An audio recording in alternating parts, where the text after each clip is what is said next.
Dear students, इस video में हम सॉल्व करेंगे एक्सरसाइज 2.2 की प्रॉब्लम्स। टॉपिक है ज़ीरोज़ ऑफ ए पॉलिनोमियल। तो एक्सरसाइज की प्रॉब्लम शुरू करने से पहले बेटा, जो हमने लास्ट टाइम प्रॉब्लम डिस्कस की थी, की पॉइंट्स डिस्कस किए थे सेकंड चैप्टर के, उनको थोड़ा रिवाइज कर लेते हैं।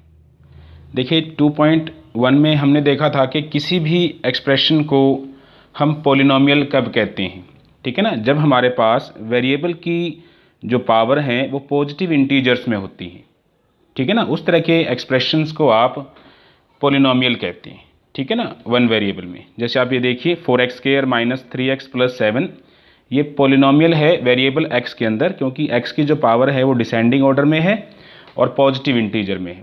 ये कांस्टेंट टर्म है, ठीक है ना, और ये 0 डिग्री का पॉलिनोमियल होती है, ठीक है ना।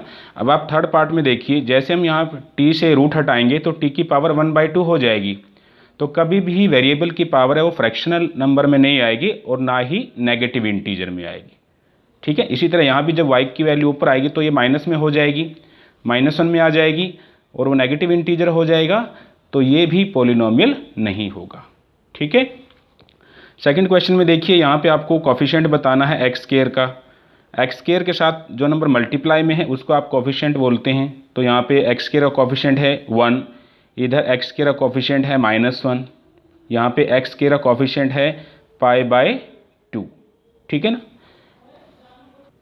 आपको पता है कि बाइनोमियल टर्म्स कौन सी होती हैं, जब दो टर्म्स हमारे पास माइनस या प्लस साइन से कनेक्ट होती हैं तो बाइनोमियल्स होते हैं। मोनोमियल में वन टर्म होती है, ठीक है ना। तो आप इसके एग्जांपल दे सकते हैं। डिग्री बता सकते हो कि वेरिएबल की मैक्सिमम पावर कितनी है, ठीक है ना, वो उसकी डिग्री हो जाएगी। फिफ्थ क्वेश्चन में देखिए, यहाँ पे हम क्लासीफाई करेंगे पॉलिनोमियल्स को कि लीनियर पॉलिनोमियल कौन सा होता है, क्वाड्रेटिक कौन सा होता है और क्यूबिक कौन सा होता है। तो आप यहाँ पे देखिएगा, अगर वेरिएबल की मैक्सिमम डिग्री 1 है तो ये लीनियर पॉलिनोमियल होगा। अगर डिग्री 2 है बेटा तो क्वाड्रेटिक पॉलिनोमियल होगा। और अगर हमारे पास वेरिएबल की मैक्सिमम पावर है वो 3 है तो वो क्यूबिक पॉलिनोमियल का एग्जाम्पल होगा, ठीक है। तो उम्मीद है आपने यहाँ तक अपना होमवर्क है वो अच्छे से कर लिया होगा। आज से हम अपना जो होमवर्क है आगे कंटिन्यूटी में स्टार्ट करेंगे एक्सरसाइज 2.2 से, ओके। सो बेटा, जीरोज़ ऑफ ए पॉलिनोमियल का कंसेप्ट अच्छे से समझने के लिए पहले हम ये देखते हैं कि किसी पॉलिनोमियल की किसी नंबर पे वैल्यू कैसे निकालते हैं, ठीक है ना। जैसे आप देखिए, ये पॉलिनोमियल है x वेरिएबल के अंदर 5x³ - 2x² + 3x - 2, और हम p(1) पे इसकी वैल्यू निकालते हैं। अगर हम x की वैल्यू 1 रखें तो पॉलिनोमियल की क्या वैल्यू आएगी आप देखिए। तो p(1) यहाँ पे आ जाता है 4, ठीक है। तो आप यहाँ पे देखिए, अगर किसी भी पॉलिनोमियल में कोई भी वैल्यू रखने पर अगर पॉलिनोमियल की वैल्यू 0 के इक्वल आ जाती है तो हम उस वैल्यू को जीरो ऑफ द पॉलिनोमियल कहते हैं। जैसे हमने यहाँ पे x की जगह 1 रखा और p(1) की वैल्यू है बेटा वो 0 के इक्वल आ गई, तो हम कहेंगे कि 1 क्या है, जीरो ऑफ ए पॉलिनोमियल, ठीक है।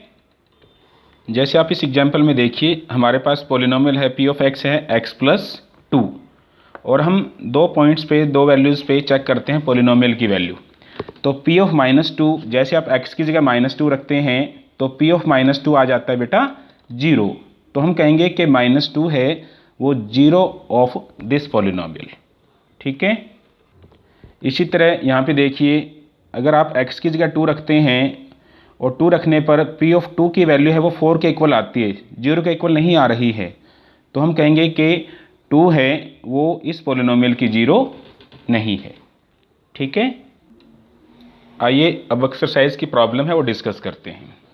जैसे आप क्वेश्चन देखिए, सेकंड क्वेश्चन एक्सरसाइज 2.2 का। यहाँ पे हमें पॉलिनोमियल दिया हुआ है t वेरिएबल के अंदर, p(2 + t + 2t² - t³, और हमें x है या t की जगह 0 पुट करना है, 1 पुट करना है और 2 पुट करके पॉलिनोमियल की वैल्यू निकालनी है, ठीक है।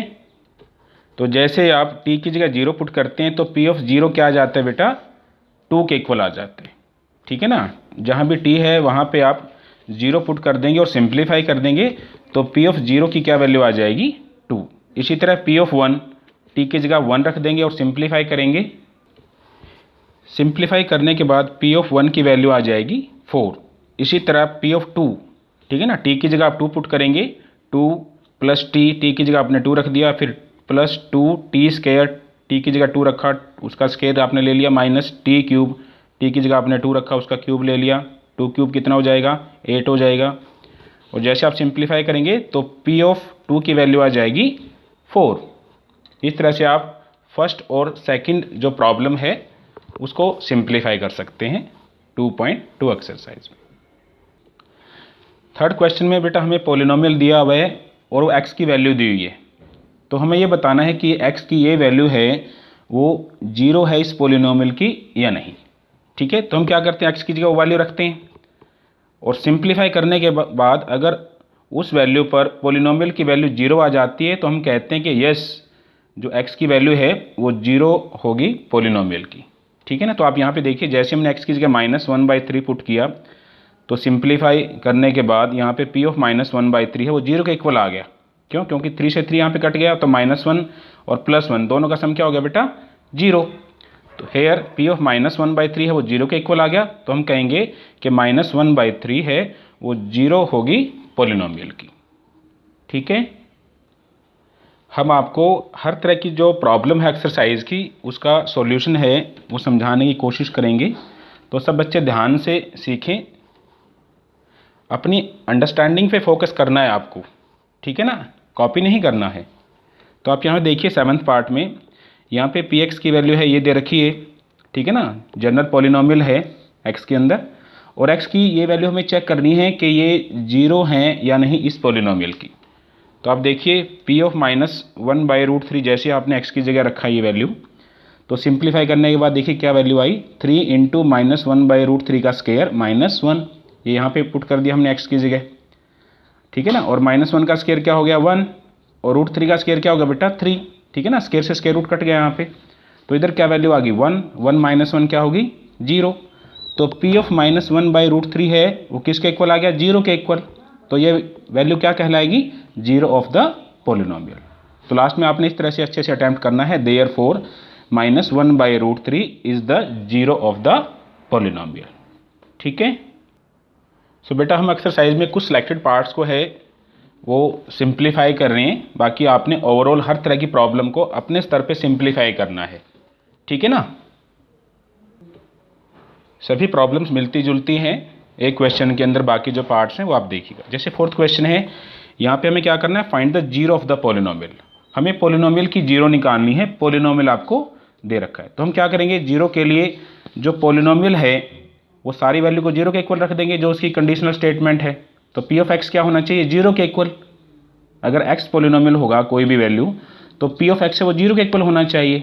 ठीक है ना, तो हम ये जो पूरी वैल्यू है इसको 0 के बराबर रख देंगे। तो x + 5 वो 0 के इक्वल रख दिया आपने, और x की वैल्यू क्या आ गई, ये प्लस का 5 था, जैसे ही ये राइट हैंड साइड में जाएगा तो ये माइनस का 5 हो जाएगा। तो x की पर्टिकुलर वैल्यू है वो 0 ऑफ द पॉलिनोमियल कहलाएगी। तो therefore we can say that -5 is the 0 of the polynomial. ठीक है, इसी तरह आप 4th क्वेश्चन के 3rd पार्ट में देखिए, ये पॉलिनोमियल आपको दे रखा है, आपको x की वैल्यू निकालनी है। ठीक है ना, यानी 2x + 5 को 0 के बराबर रख के ना x की वैल्यू आप निकाल देंगे। 2x + 5 वो 0 के बराबर रखा आपने, 2x की वैल्यू क्या आ गई, ये 5 उधर -5 का हो गया बेटा, और x की वैल्यू क्या आएगी -5/2। ठीक है, तो -5/2 है वो 0 कहलाएगी पॉलिनोमियल की। तो इस वीडियो में बस इतना ही। Thank you so much.